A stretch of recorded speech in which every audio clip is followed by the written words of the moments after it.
আসসালামু আলাইকুম back to my channel Rupsina কিচেনে আপনাদের সবাইকে স্বাগতম। শুধুমাত্র 1 কাপ ময়দা দিয়ে বিকেলের জন্য দারুণ একটা নাস্তা রেসিপি আজকে আপনাদের সাথে শেয়ার করব। এটা বানানো খুবই সহজ। এই নাস্তাগুলো বানিয়ে আপনারা 1 সপ্তাহের মতো সংরক্ষণ করতে পারবেন। চলুন তাহলে রেসিপিটা দেখে নেওয়া যাক। প্রথমে একটা বাটিতে নিয়ে নিচ্ছি 1.5 কাপ ময়দা। আপনারা চাইলে ময়দার পরিবর্তে আটাও নিতে পারবেন। দিচ্ছি স্বাদ মতো লবণ, দিয়ে দিচ্ছি 2 টেবিল চামচ সয়াবিন তেল, দিচ্ছি 1 চা চামচ কালো জিরা। এবার আমি সবগুলো উপকরণ খুব ভালোভাবে মিশিয়ে নেব। এই কাজটা একটু সময় নিয়ে ধৈর্য ধরে করতে হবে, এতে করে নাস্তাগুলো অনেক বেশি খাস্তা হবে। কিছুক্ষণ মেশানোর পর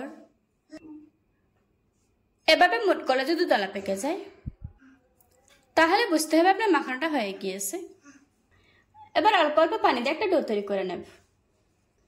পানিটা একবারে দেওয়া যাবে না, অল্প অল্প দিতে হবে আর মেশাতে হবে। এই ডোটাকে অতিরিক্ত নরম করে মাখা যাবে না, একটু শক্ত শক্ত করে মাখতে হবে। আমি এখানে নরমাল পানি নিয়েছি। আমার ডোটা তৈরি করা হয়ে গিয়েছে। এখন আমি ডোটাকে ঢাকনা দিয়ে ঢেকে রেখে দেবো 20 মিনিটের জন্য।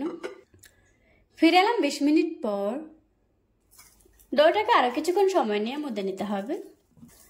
মুদে নেওয়া হয়ে গিয়েছে। এখন আমি ডোটাকে দুটো ভাগে ভাগ করে নেব, এরপর লেচির মতো করে বানিয়ে নেব। লেচি বানানো হয়ে গিয়েছে।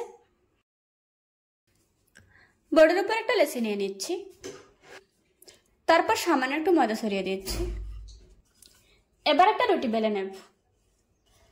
এই রুটিটাকে যতটা সম্ভব বড় এবং পাতলা করে বেলতে হবে। রুটি বেলে নেওয়া হয়ে গিয়েছে। পুরোটা রুটির গায়ে খুব ভালোভাবে তেল লাগিয়ে নিতে হবে। এরপর উপরে ময়দা ছড়িয়ে দিচ্ছি। এখন তেল আর ময়দা খুব ভালোভাবে মিশিয়ে নেব। এখন আমি একটা সাইড থেকে রোল করে নেব। এখানে সামান্য একটু পানি লাগিয়ে নিতে হবে। পানিটা এখানে আঠার কাজ করবে। রোল করে নেওয়া হয়ে গিয়েছে। প্রথমে সাইডের অংশ কেটে বাদ দিয়ে দিচ্ছি। তারপর রোলটাকে এভাবে করে কেটে নিতে হবে।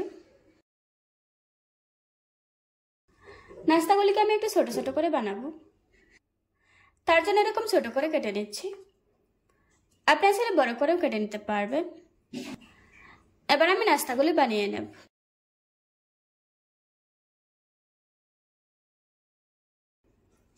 এখান থেকে একটা লেচি নিয়ে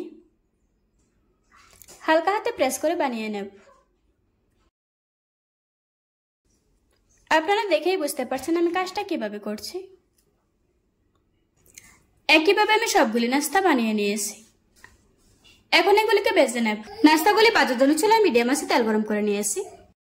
এবার আমি গরম তেলের উপর নাস্তাগুলি দিয়ে দেব।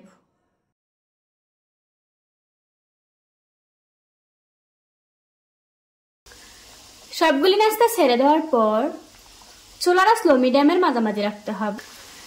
নিচের পাশটা শক্ত এসেছে, এবার আমি উল্টিয়ে দেব। একটু পর পর উল্টিয়ে পাল্টিয়ে নাস্তাগুলিকে খুব ভালোভাবে ভেজে নিতে হবে। কিছুক্ষণ ভেজে নেওয়ার পর এখন নাস্তাগুলিতে খুব সুন্দর একটা কালার এসেছে। আমার নাস্তাগুলি ভাজা হয়ে গিয়েছে। এবার আমি তেল ঝরিয়ে একটা প্লেটে তুলে নেব। এভাবে করে আজকে আমি সবগুলি নাস্তা ভেজে নেব। দেখুন বন্ধুরা, আমার নাস্তাগুলি বানানো হয়ে গিয়েছে। একটা নাস্তা ভেঙে আপনাদের সাথে শেয়ার করছি।